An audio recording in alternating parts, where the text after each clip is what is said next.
بسم اللہ الرحمن الرحیم۔ عتیق عثمان آفیشیل چینل کے ناظرین کو ایڈوکیٹ ملک عتیق عثمان کا سلام ہو۔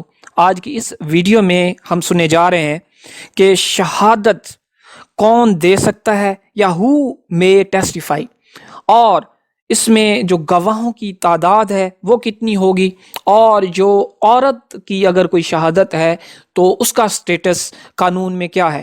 تو آئیں چلتے ہیں اس ویڈیو کی طرف اور سنتے ہیں کہ شہادت کون دے سکتا ہے، اور جو اس میں مزید سوالات ہیں اس پر بھی میں تھوڑی سی روشنی ڈالوں گا۔ تو قانون شہادت کے آرٹیکل 3 کی روح سے ہر عاقل اور بالغ شخص جو پوچھے گئے سوالات کا جواب دینے کی اہلیت رکھتا ہو وہ گواہی دے سکتا ہے۔ اب آتی ہے گواہوں کی اہلیت۔ گواہ کی اہلیت کا تعین قرآن و سنت کے مطابق کیا جائے گا۔ نمبر 1، ایسا گواہ جو سوالات سمجھ کر جواب دینے کی اہلیت رکھتا ہو، اور نمبر 2 پہ ہے گواہ قرآن و سنت کے مطابق معیار پر پورا اترتا ہو۔ یہ عام طور پر جب حدود کیسز ہوتے ہیں ان میں جو گواہی لی جاتی ہے اس میں جو گواہ ہوتا ہے اس کو قرآن و سنت کے معیار کے مطابق پرکھنا ضروری ہوتا ہے۔ اب آتی ہے گواہوں کی تعداد۔ قانون شہادت کے آرٹیکل 17 یا 17 کی روح سے گواہوں کی تعداد قرآن و سنت کے مطابق مقرر کی جائے گی۔ مالیاتی معاملات میں کم از کم ایک مرد اور 2 عورتوں یا 2 مردوں کی گواہی قلم بند کی جائے گی۔ اس کے علاوہ زنا کے مقدمات میں کم از کم 4 گواہوں کی گواہی ضروری ہے۔ زنا اور حدود اور قصاص کے مقدمات میں 2 گواہوں کی گواہی ضروری ہوتی ہے۔ قرآن مجید کی سورہ بقرہ میں بیان کیا گیا ہے کہ اپنے مردوں میں سے 2 گواہ کر لو، اگر وہ نہ مل سکیں تو 1 مرد اور 2 عورتیں، ایسے گواہ جن کو پسند کرو کہ اگر ایک عورت بھول جائے تو دوسری اس کو یاد دلائے۔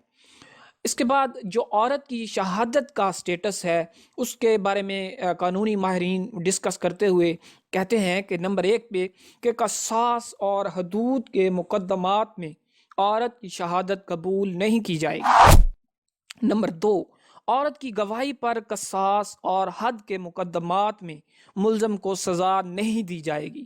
نمبر 3 پہ ہے کہ اگر ملزم کی مطابق تعزیر سزا دی جانی مقصود ہو تو اس صورت میں عورت کی گواہی قبول کی جا سکتی ہے۔ یعنی اگر تعزیراً اس کو کوئی سزا ملنی ہو، دینی ہو، تو پھر جو ہے وہ عورت کی گواہی قبول کی جا سکتی ہے۔ اگر حدود کیس میں حدوداً گواہی اس کو دینی ہو تو پھر حدوداً سزا دینی ہو تو پھر اس کی عورت کی گواہی قبول نہیں کی جائے گی وہاں پہ۔ نمبر 4، بعض فوجداری مقدمات میں اکیلی عورت کی گواہی لی جا سکتی ہے، مثلاً ایسے معاملات جن میں مردوں کو زیادہ علم نہیں ہوتا، خاص طور پر پوشیدہ امراض نسوانی یا عیب وغیرہ۔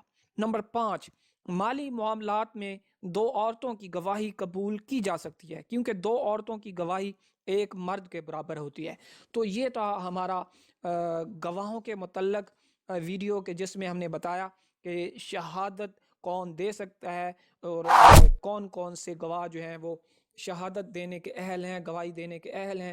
اس کے علاوہ ہم نے یہاں پہ ڈسکس کی کہ جو عورت ہے اس کا گواہی کے لحاظ سے کیا سٹیٹس ہے۔ تو اگر آپ اس طرح کی نئی لا ریلیٹڈ اور انفارمیٹیو ویڈیو سننا چاہتے ہیں تو جلدی سے چینل کو سبسکرائب کر لیں تاکہ اس طرح کی ہر آنے والی نئی لا ریلیٹڈ اور انفارمیٹیو ویڈیو آپ تک بآسانی پہنچ سکے۔ ملتے ہیں اسی طرح کی نئی لا ریلیٹڈ اور انفارمیٹیو ویڈیو کے ساتھ، اس وقت تک اللہ حافظ۔